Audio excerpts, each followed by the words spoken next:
Hello, everyone. I hope that now you can see my screen well. Thanks for joining to this session where we are going to talk about undefined behavior and how it appears in the standard template library. And I saw some a thumbs up flying, so thank you for the feedback that that it's working well. So let me introduce myself quickly. My name is Sandor Dargo, and I work as a principal software engineer in Amadeus. So I'm working in the travel industry. And most probably, if you've been flying around during the last few decades, you've used our services while you were buying airline tickets, or actually for the last couple of years, if you book the car, for example, through Expedia. That's something I personally worked on.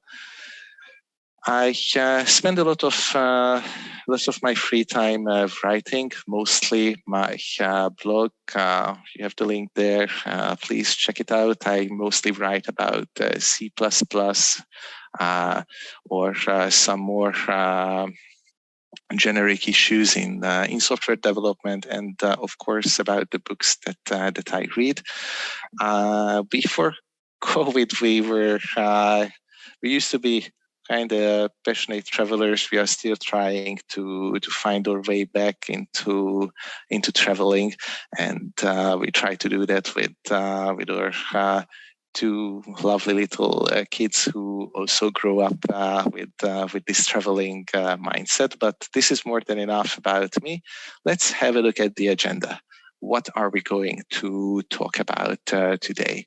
So first, we are going to discuss a little bit of the roots of the standard template library, so that we have a deeper understanding of what a deeper historical context of what we are discussing here. Then we'll go through some of the vocabulary about the different behaviors of C++ program, what is undefined behavior, what is implementation defined behavior, unspecified behavior. Then we'll just focus on undefined behavior. What are the reasons of its existence, how it appears in the STL, what it brings to us, because it doesn't only bring problems, but also some benefits.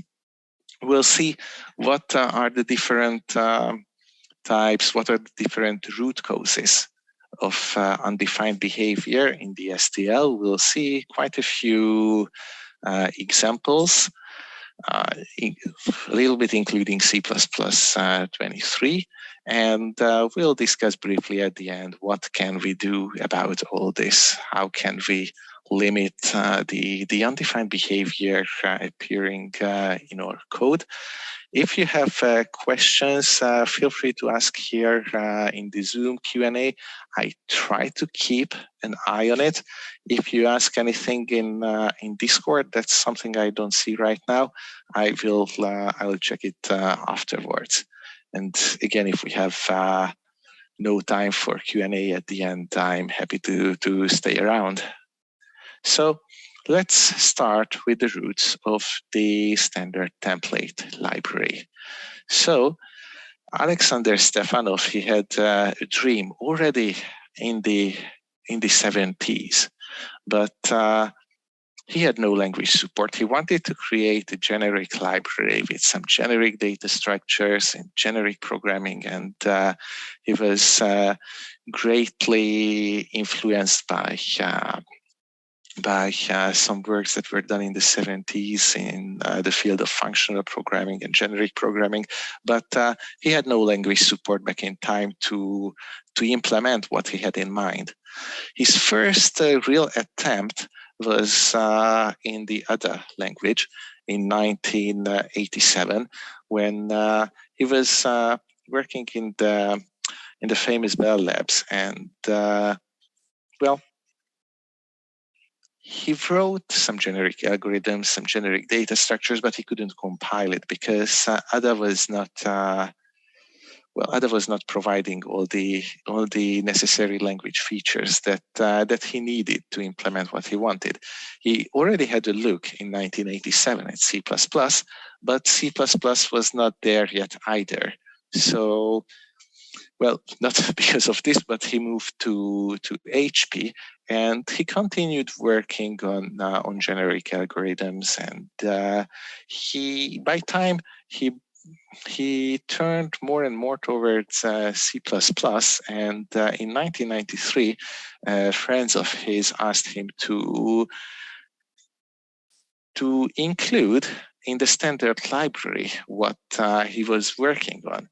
And he made his first presentation to the ISO committee in November of 1993. And by March, so only in 4 months, he was presenting a formal proposal that got a final approval of the committee during the next summer. So you see, in less than a year from the first presentation, he got the final approval. And a month later, HP published the first implementation that became the basis of the STL. And if you look at some of the implementations, they still have some references, some references to this first implementation. So he said that in one of his articles, he wrote that the STL was the product of more than 20 years of thinking, but the actual work was less than 2 years, and the standardization, it took less than a year, which is quite astonishing if we think about how much more time it takes nowadays to have something standardized. So when we speak about the STL, in fact, it's a bit hard to define what it is, because there is no such library as the standard template library. It's part of the standard library, and it has different parts. I mean, the STL is just a set of different headers and template classes and functions that provide some solutions for common problems through four building blocks. In the STL, you have algorithms like the rotate or find if, accumulate, any of, whatever. We have more than 100 of those. There are containers like vector, list, standard array, and so on. You have the container adapters. There are function objects like stud creator, stud logical end. We could continue the list. And there are also the iterators, which is kind of the glue between algorithms and containers, especially before C++ 20, when we started to use ranges. So when we speak about the STL, we are speaking about all these classes, functions, function objects that we are provided. So let's move on to the next section about some vocabulary. And let's discuss what's the 6 different kind of observable behavior of code.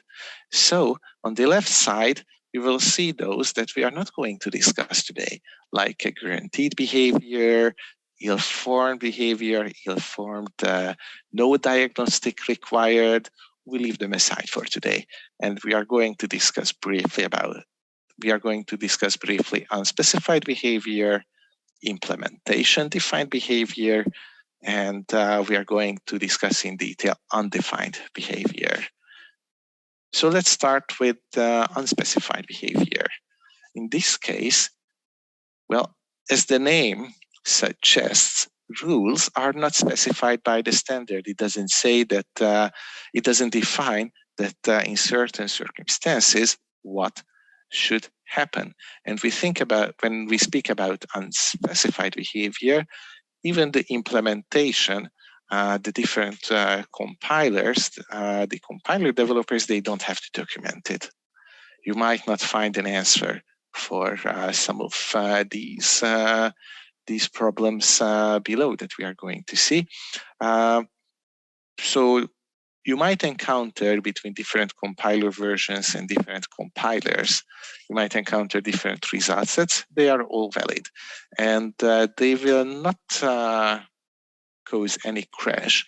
And the effect of unspecified behavior is strictly limited to that very statement where it's invoked. So let's see a couple of examples to see what can be unspecified behavior. Like if you try to compare the address of, let's say, two local variables, x and y, you don't know if this is going to be true or false. It depends on the implementation, but it doesn't have to document it. Or expression evaluation order, that's also unspecified, though this can change and changes from standard to standard. They try to specify and more things and remove more and more unspecified and undefined behavior.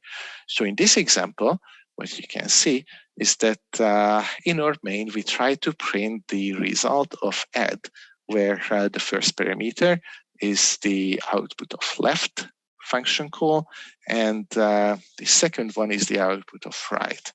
Left, it takes this global variable x. Yeah, it's a bad idea, but it's good for the example, and returns its value. And there is right, which increments it. And you will see here that on GCC, the output is 434, which, if you think about it, okay, how that can be. First, we took 333, we incremented its value to 334. So first right was evaluated, then left was evaluated, which set the value of x to 100, and the two, if we add the two, we end up with this number. Whereas on Clang, it's the other way around. First left was evaluated, we returned 100, and then right was evaluated, which incremented it to 101, and we end up with the answer 201. So this is both are valid. Obviously, they like that they are not going to cause any crash, and this is unspecified. So if we move on to implementation defined behavior, it's very similar to unspecified one, but the implementations, they must document the result. They must document how they solve the given problem.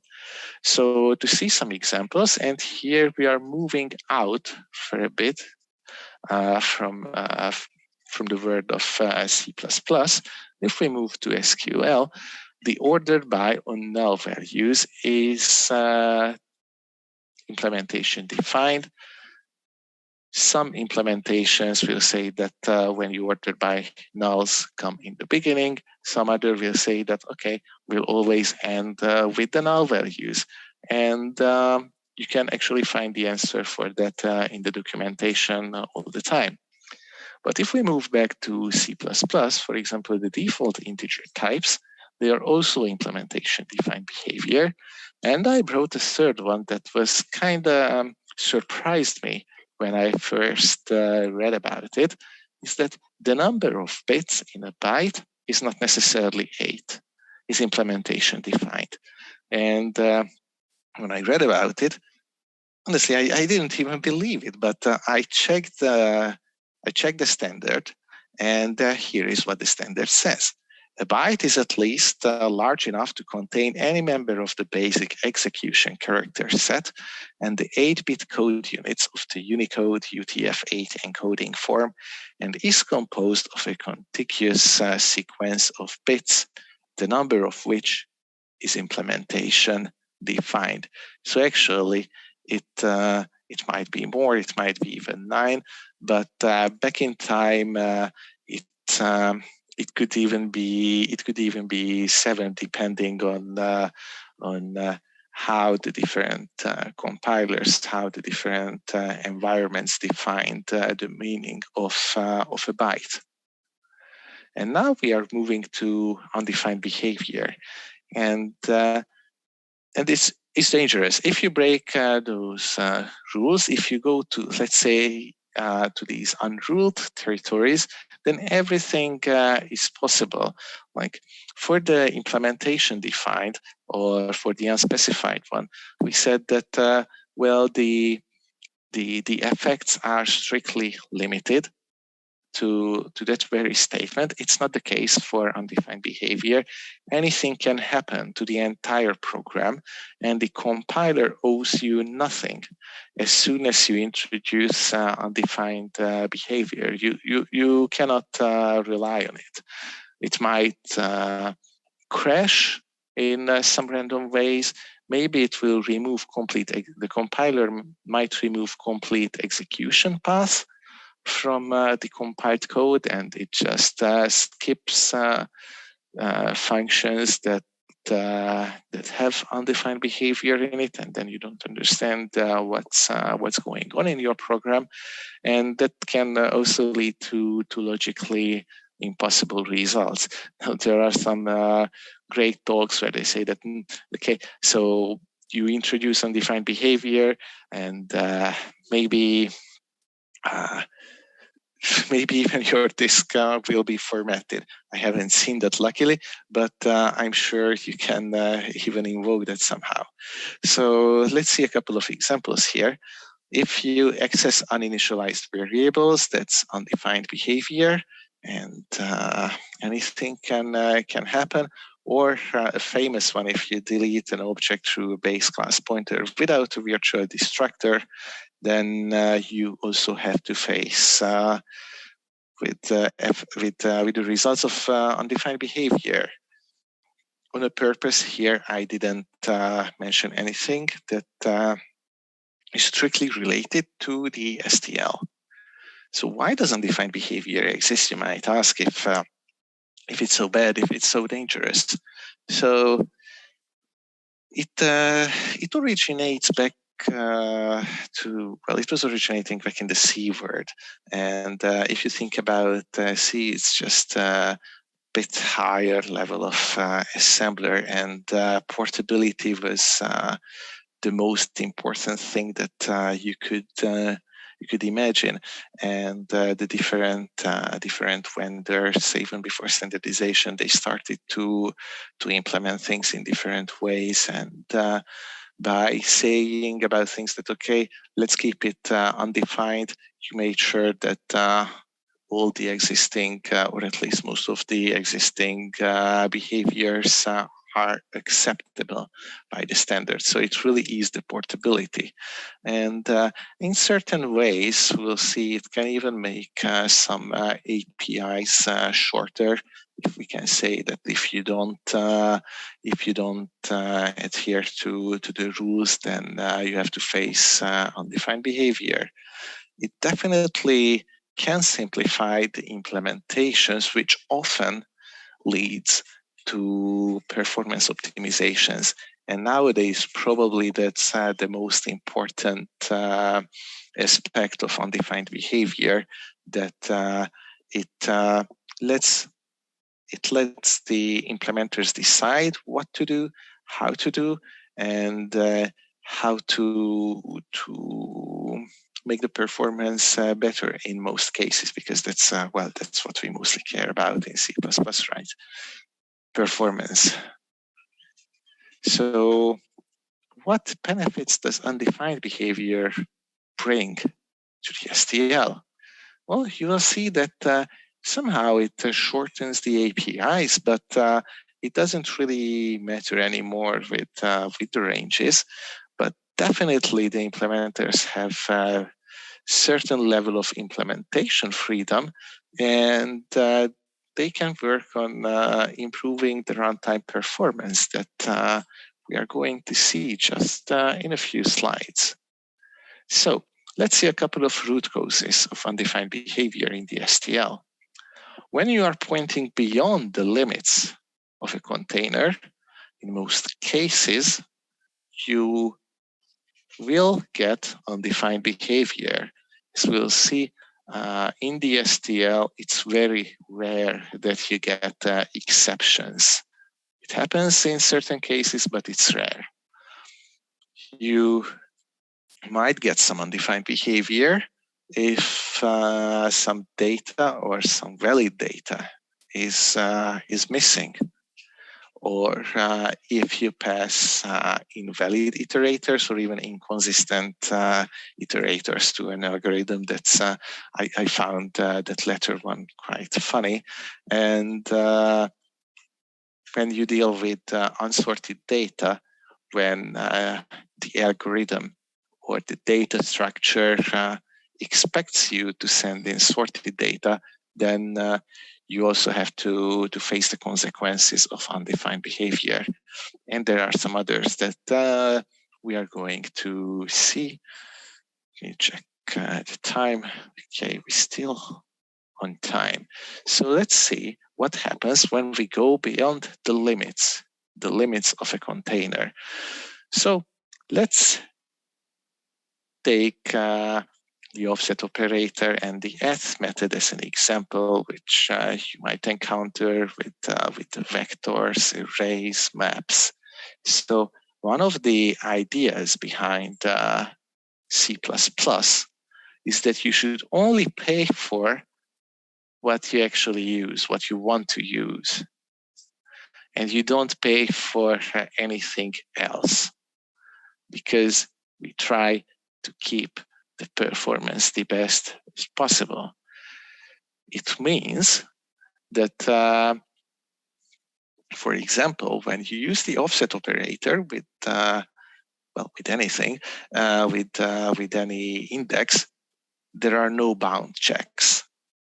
As offset operator will not check whether you passed in something that is in between the limits of a container, whereas the add method will throw an exception. In that case, it always performs some bounds checks. Of course, this might depend on the optimization level that you are using, but by default, it checks always whether you are still between the limits of a container, and that can lead to a significant performance overhead if it's not optimized away. So in a very simple example that I'm going to show, the difference was more than 250%, whereas they have the same complexity, but complexity is not everything. So you might say that okay, the optimizations might remove the performance overhead, but I wouldn't rely on it. I wouldn't suggest that you rely on optimizations. Choose what you need. And the offset operator is, in most cases, what you need. If you iterate over a container the correct way, which, most probably you could replace it with an algorithm, but that could be a topic of a different talk. If you have to use the offset operator in a loop, in most cases that will be good enough for you, and you really don't need the bounce checks for each call. What add provides, but when you need it, use add.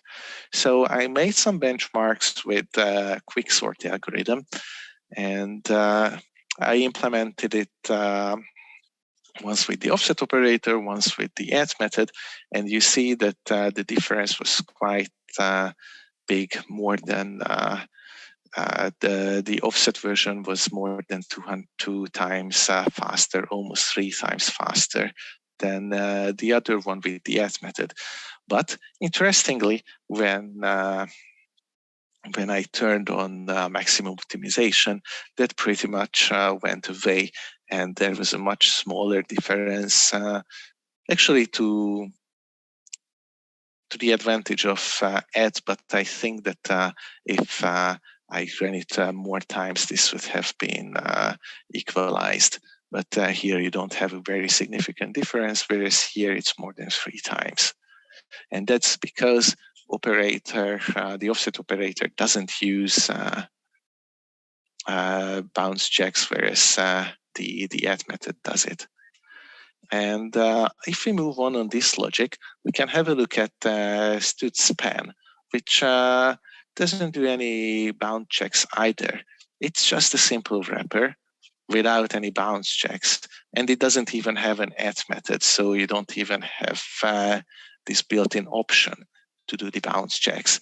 And what happens if you try to go beyond the container? Well, you get undefined behavior. So in this case, you see that, well, we create a span out of this C-style array, which has 5 elements. And, well, we just try to get the, if we count from 0, the 5th, so in reality, the 6th element of it. And we got a random value from the memory instead of getting a crash or getting an exception. Well, there are no exceptions here. This is undefined behavior. If you use front, back, or the similar methods of the containers like pop back, pop front, and you try to execute it on an empty container, then you get undefined behavior. You might get a segmentation fault, like in that case. It often it even depends on what you have around, what you have around on your stack, what kind of objects you created. And here in this case, when we call back, well, the program returned 139, which means a segmentation fault because this 11 comes from the segmentation fault, and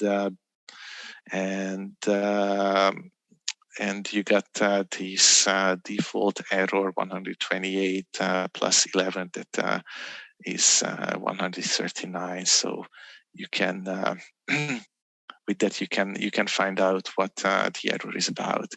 You might run into a double free in this case, like the pointer is already not there. We have an invalid pointer when we try to run pop back on V here, or you get some random value. Like if we took the first example, we had the same thing in our first example, and then we run V back. Here we run V front, and instead of any issues, we just get a 0, which is probably not what we would want. Another root cause of undefined behavior in the STL can be missing data or missing valid data. So if we think about stud optional and its validity checks, we'll see that well, if we try to access value, if we try to get the value of optional when it's invalid, when it doesn't contain a value, then it throws a bad optional access exception. This is another rare case of exceptions in the STL, but if we just use the dereference operator, then the behavior is undefined. So in this, here we have an optional of an integer that we initialize to null opt, and we try to access its value with the value method, and we print that, well, there was a bad optional access exception thrown.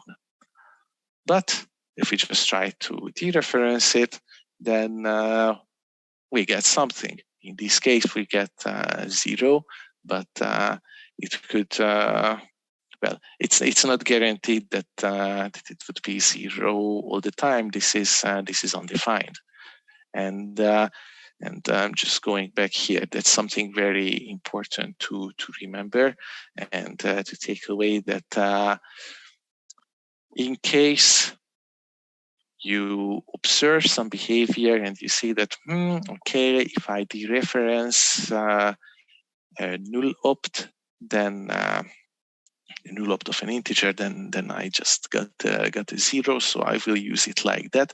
That's not something you should do. You cannot rely on it. You should understand that it's undefined behavior, and that's something that you should avoid if you want to be able to reason about your program. String view also provides us with some undefined behavior. It's important to understand that string view doesn't copy any data, and you have to make sure that the data that it provides a view on remains in scope as long as you want to use that string view. Otherwise, it's undefined behavior. So in this case, you see that in the function sv, here we created old C style string, and the string view is well, just providing some nice view, some nice API over the string. And when we try to print it within the method, we get what we expected. We get hello, but then we return this string view. And if we try to print the value of that returned string view, well, then here we'll print nothing. And now you might say that, well, that's what we should expect from it. And you are right, that's what we can expect from it. But most probably, if someone wrote this code, then he or she didn't mean that, okay, I'm returning something dangling and something that will be undefined. So this could just as easily crash the code or return some gibberish here on our console. In this case, it was just empty. Now let's move towards to invalid or inconsistent iterators. So it's worth keeping in mind that there are some rules when certain algorithms invalidate iterators, and some rules are related to erase, and it's important to keep in mind that we shouldn't modify the container while we are iterating over it, because we might run into some issues as erase invalidates positions, and here you will get a link for many other invalidation rules. And what happens, in fact, in this program is undefined. In some cases, depending on what you have in your memory, what you have in the numbers vector, it will be nothing observable. In some cases, it will be some unexpected results, like maybe it doesn't delete something that you expected it to delete, or it actually deletes more that you expected, or we could tweak this example in order to get segmentation fault. In fact, here we get the segmentation fault. We have the 139 from the program returned. So let's have a look how now I would say the old school algorithms took containers, how it took ranges. And when I say here, when I use the term ranges here, I don't refer to the C++20 ranges.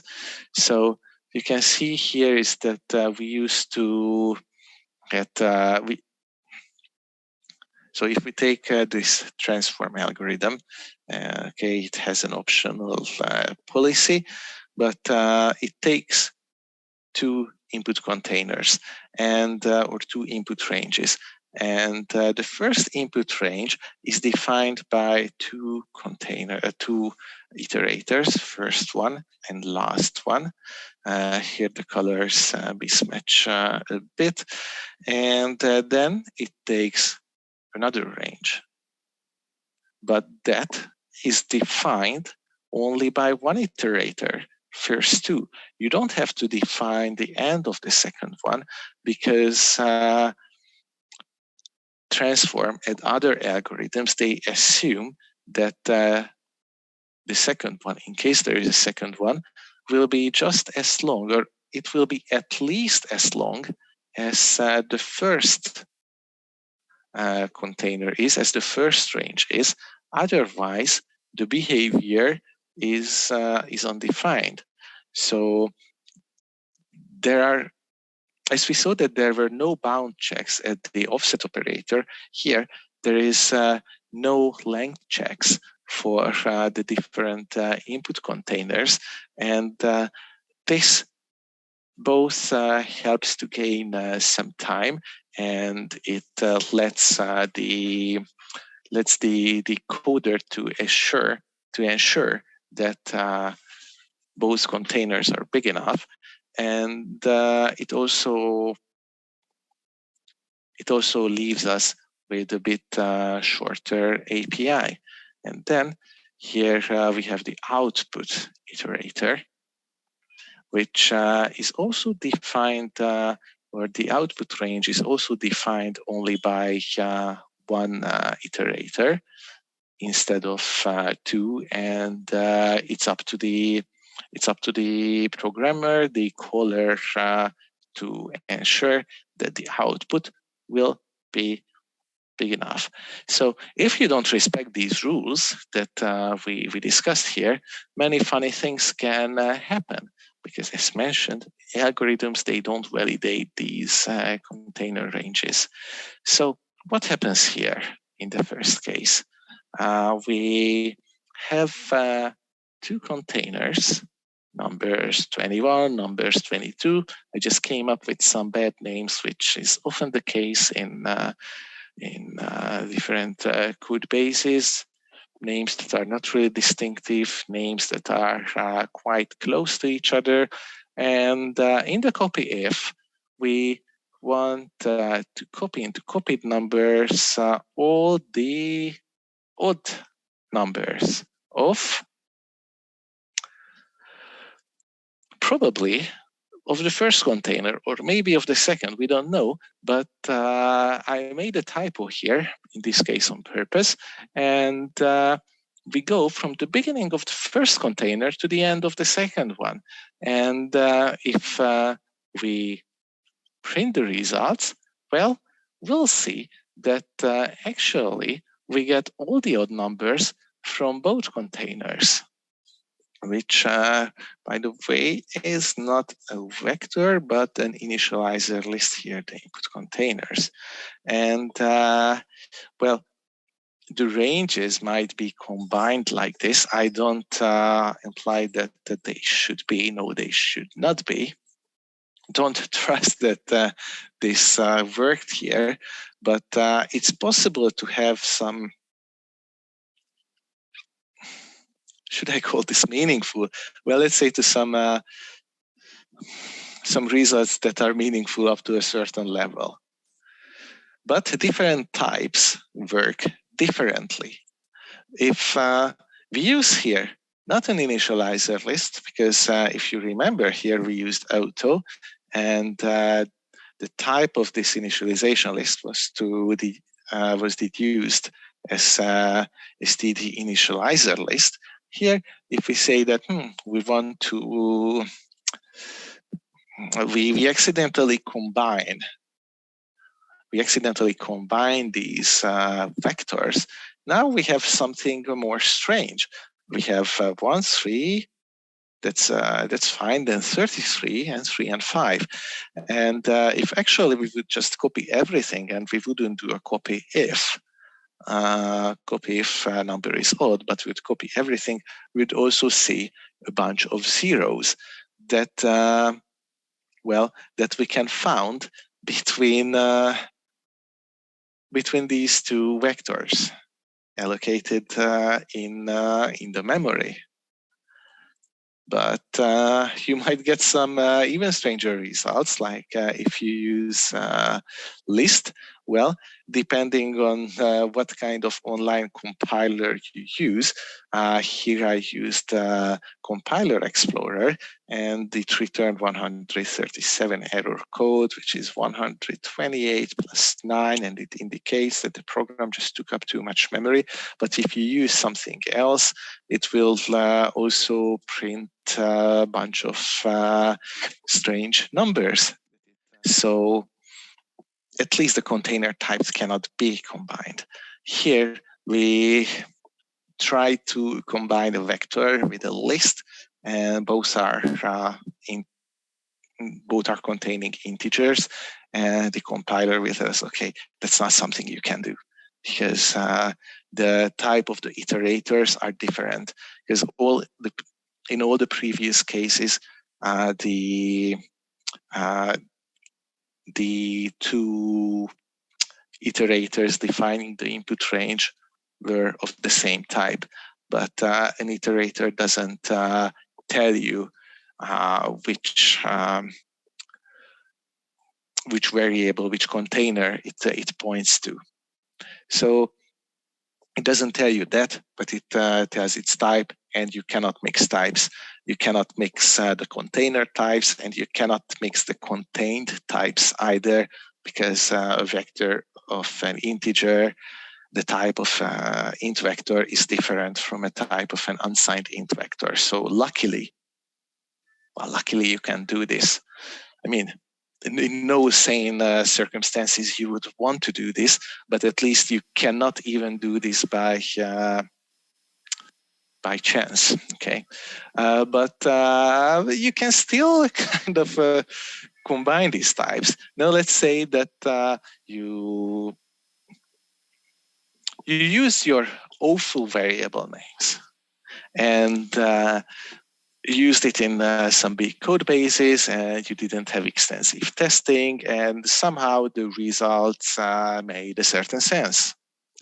And you keep up updating your code, and for some reason between numbers 21, numbers 22, you declare another container, now a vector of floats, because why not? Because maybe you're following that old style of programming where you declared all your variables on the top of the function.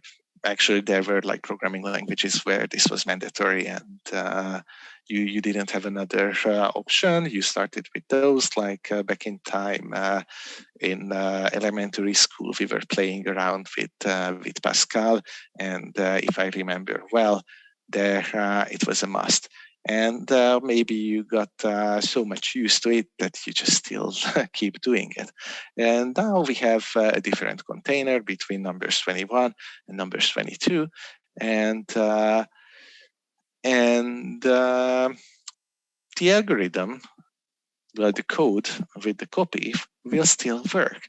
But now you will get some really strange results, because between the 33s that we already saw when we were combining those two vectors, now there is something from this vector of floats. So what happens here is that copy-if starts from numbers 21 to begin, and when the current iterator is incremented, it goes to the next place in memory, it goes to the next place in memory, and whatever it finds there, it tries to interpret it as an integer, because it knows that it has to work on integers. But it finds some floating point numbers that are represented in a different way, and then the compiler tries to interpret it. So the program tries to interpret it as an integer, and it happens to be that one of these two is actually an odd number. So it copies it to the output. So we can kind of inject this different container in the middle. It works with a different contained type. It works with a different container type.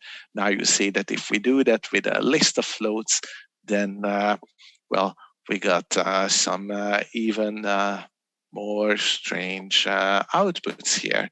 So in fact, you can have there whatever, and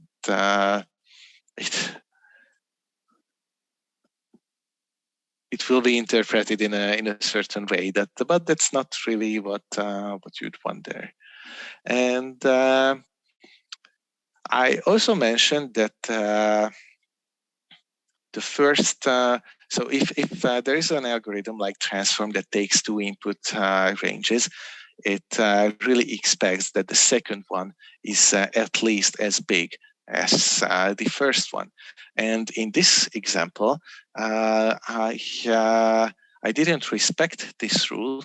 And while values contains 10 different numbers, other values contains only 3 different numbers. And well, in the transform, I try to combine the two. I add one number to another, and I push it back to the results. And you might expect that, well, if it finds nothing in the second one, then it should just use 0. Because if there's nothing there, it should be just defaulted to 0. But that's not what's going to happen. What happens is that, well, whatever the program will find at that given place of memory, it will use it. It might be 0, like it was the case for 4, 5, 6. But for 7, it finds 33, which, well, you might not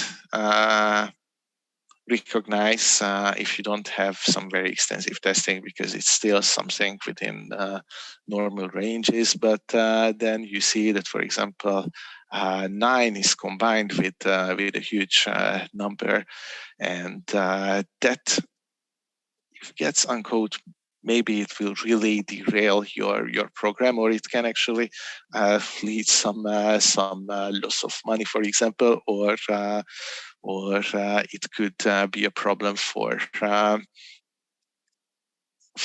customer, that the customer has to pay more. So the message here that we should really respect the contracts. We should read what an algorithm, what the constructor expects, and provide whatever that it expects, and respect the rules. Otherwise, anything can happen, and you shouldn't really take assumptions that okay, so I think that well, it should be defaulted to 0. It will work like that. No. If you break the rules, whatever can happen. If you are lucky, then the program will crash, and then you can at least somehow figure out what happened there. If you are unlucky, then something much worse will happen, and you might get into deeper troubles. So what really goes on there is that if we just check how a vector is implemented, when you create a vector on the stack, it has a small control block. Like it will store the begin iterator, the end iterator, and it will store not only the iterator to the last element, but it will also show you where its capacity ends. And actually it stores the data on the heap. And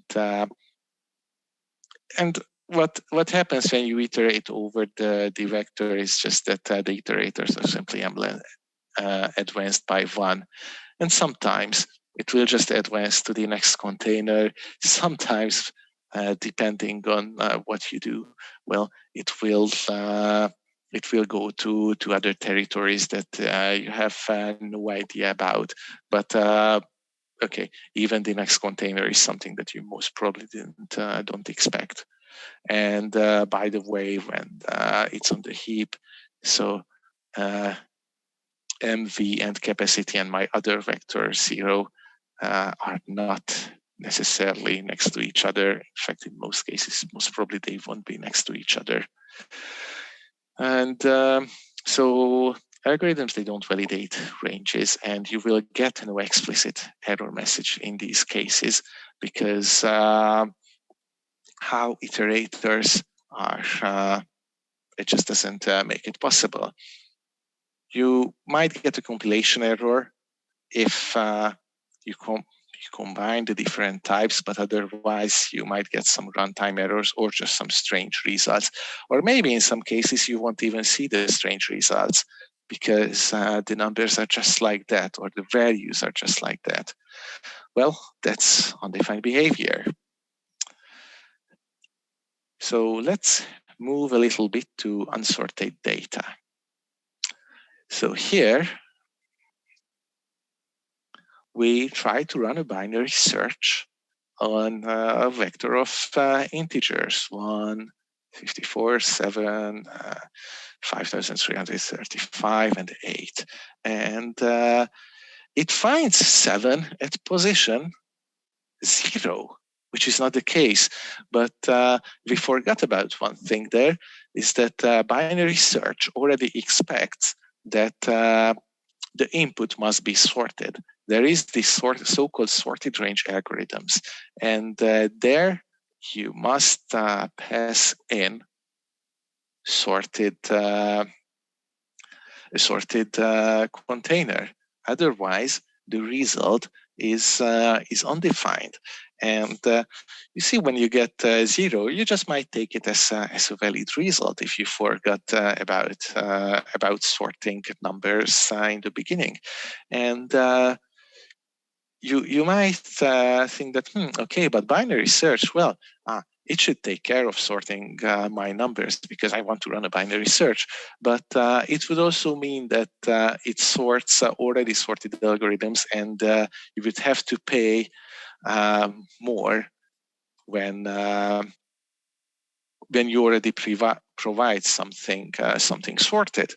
And when we run binary search on a container that got sorted, like here on line 11, then it finds the correct answer. Because if you sort it, then it will still start with 1, then the next element is 7, so it finds it at position 1, and that's the correct answer. So the bottom line is that algorithms, they come with their contracts, and you must know them and respect them. And you can find other sorted range algorithms like lower bound or upper bound that expects that what you provide is sorted, but they still provide some kind of a result. They don't say that, okay, this is not sorted, so I throw an exception. It would require these algorithms to validate that the inputs are sorted, which would take resources, and that's not something we want to pay for. So lower and upper bound, they will also produce some probably incorrect results if the data source is unsorted. And that's the same with merging. But I found merging even worse, because now if we take 19375 and the other with 210486, and we try to merge the two, we end up with the first numbers, the odd numbers first, and these other numbers, the even numbers after them. And no, it's not even actually the case. First you get 1 from odd numbers, then you get 2, then you get 9, and then you get all the rest here. then you get all the rest from even numbers. And when you just look at it, that okay, it starts with 1, then it takes 2, and then it takes 9 from the third one because it's smaller than 10. If you are not thoroughly checking the results, you might start convincing yourself that, okay, so it seems fine. Maybe it's not what I exactly expected, but it makes sense. No, it does not. It's just undefined behavior. And you might get something that is not completely meaningless, but keep in mind that merge also expects sorted containers. Otherwise, undefined behavior. C++23 will introduce flat map, flat set, multi-map, multi-set, and these are sorted container adapters, and you can construct them from unsorted containers, unsorted initializer lists, and in that case, well, in fact, if you don't specify that you want to construct them from something that is already sorted, they will take care of sorting them. But otherwise, you can use this sorted unique T tag and pass it as a first parameter. And there you express that, okay, what I'm sending in is already sorted. And in that case, the constructor will not take care of sorting it. Now, if you use the sorted unique T and you pass in something unsorted, that will be undefined behavior. So something to avoid there. There are a couple of others that I mentioned here, but as we are running out of time, I'm just quickly going through these. Like constructing a string from a null pointer is undefined behavior, and actually here we can see different behaviors on the different compilers. Clang and GCC, they throw a runtime exception, while MSVC, it crashes. If you see this, we have an old C string, which we set to a null pointer, and it might be the case. This actually might happen when you deal with some old API with some legacy code that, well, instead of an empty string or a null optional, whatever, you just get an old C string that is a null pointer behind. And if you check the different results, you will see that GCC tells us the basic string construction from null is not valid. Clang said something very similar, and MSVC, well, it returned a very nice error code for us. Well, this is going to slightly change in C++23, but that's another story. Stud unordered map also comes with some undefined behavior. Some of it is only, I would say, in theory. So, for example, if you use this bucket method and you try to get the index of a bucket for a given key, then you might get undefined. Well, then the behavior is undefined if the bucket count is 0. So that's the theory. In practice, it doesn't really happen because when a container is initialized, it always has a certain size, and at least there will be one bucket. At least I was not able to do this without having a bucket count of at least 1. And if you use the bucket size, it's pretty similar to like the offset operator. If you try to access a bucket that is beyond the limits, let's say, then the behavior is undefined. So you see that here I slightly changed the program and I called the bucket size with the number of buckets, and when, okay, we always start from 0, so the size is always pointing beyond the last bucket, and here we had a segmentation fault. So undefined behavior again and again. So reaching the very end, what can we do? What shall we do? Should we try to add some try-catch blocks? As we saw, it wouldn't really help because we have no exceptions. We barely get any exceptions in the STL. They will not help. Doing some explicit checks, well, in many cases, we really had only some typos against those, well, no input validation will protect. Well, we're implementing the STL with meaningful behavior or with exceptions instead of undefined behavior. Well, it might make some sense in certain situations that you want to implement the STL, but as we saw, you would pay a high performance price for that, not to mention that it would be an immense work. So the best thing you can do is that you try to automate as many things as you can and educate. So listen to your compiler, turn on everything that you can in your code base. Most of the warnings should be turned on and handled as an error. Use sanitizers like the undefined behavior sanitizer.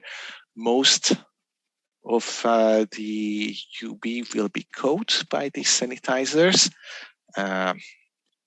Something that could save a few days for me last month too on a code base that I still haven't turned it on by that time.